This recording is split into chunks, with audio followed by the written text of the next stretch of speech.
আসসালামু আলাইকুম। আজকে আমি ঈদ করার উদ্দেশ্যে গ্রামের বাড়িতে যাচ্ছি। এই ঈদটা আমার জন্য একটু অন্যরকম হবে, বিকজ অফ আমার ছেলে, আমার ওয়াইফ আমার সাথে নেই। ওরা এবার নানা বাড়িতে ঈদ করবে, আর আমি আমার মার সাথে ঈদ করব। তো চলেন আজকে জার্নিটা আপনাদের সাথে শেয়ার করি ইনশাল্লাহ। তো আমি এখন গাড়িতে উঠে যাচ্ছি যাত্রাবাড়ি যাওয়ার উদ্দেশ্যে। ওখান থেকে আমার বাস, তো আমার ড্রাইভার আমাকে নিতে আসছিল। তো চলেন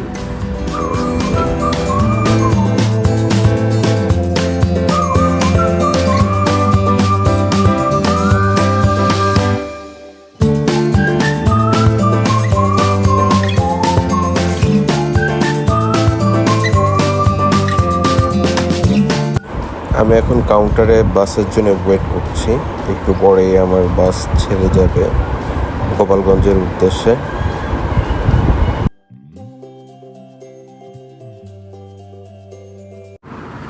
এই একটা জায়গা, আমি যতবারই বাড়িতে যাই, এই পদ্মা সেতু যতবারই দেখি ততবারই আমি একটা ক্লিপস করে নেই, একটা ভিডিও করি, কারণ এখনও আমার কাছে অবিশ্বাস্য লাগে যে এত অল্প সময়, এত কম সময়ের মধ্যে এই নদীর পার হতে পারছি। আসলে আমরা যারা দক্ষিণবঙ্গের মানুষ, আমাদের এই মাওয়া ঘাট, এই ফেরি লঞ্চের খুব দুর্বিষহ একটা এক্সপিরিয়েন্স ছিল।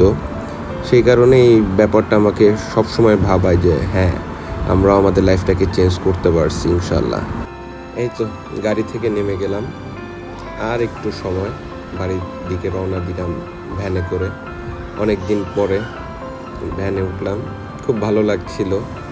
আর ওয়েট করছিলাম কখন বাড়িতে যাব, ফ্যামিলির সবার সাথে দেখা হবে, আম্মুর সাথে দেখা হবে। তো এই তো আমার ক্ষণিকের নীড়ে চলে এসেছি, আমার শান্তির জায়গা, আমার নিঃশ্বাস। দুপুরের খাওয়া শেষ করে আমি আমার সব থেকে পছন্দের জায়গায় এসে বসলাম, আমার বাড়ির ছাদ, যেখান থেকে শুধু সবুজের মাঠ দেখা যায়। ধন্যবাদ সবাইকে এত সময় আমার সাথে থাকার জন্য। আর ভালো লাগলে অবশ্যই কমেন্ট করে জানাবেন। আল্লাহ হাফেজ।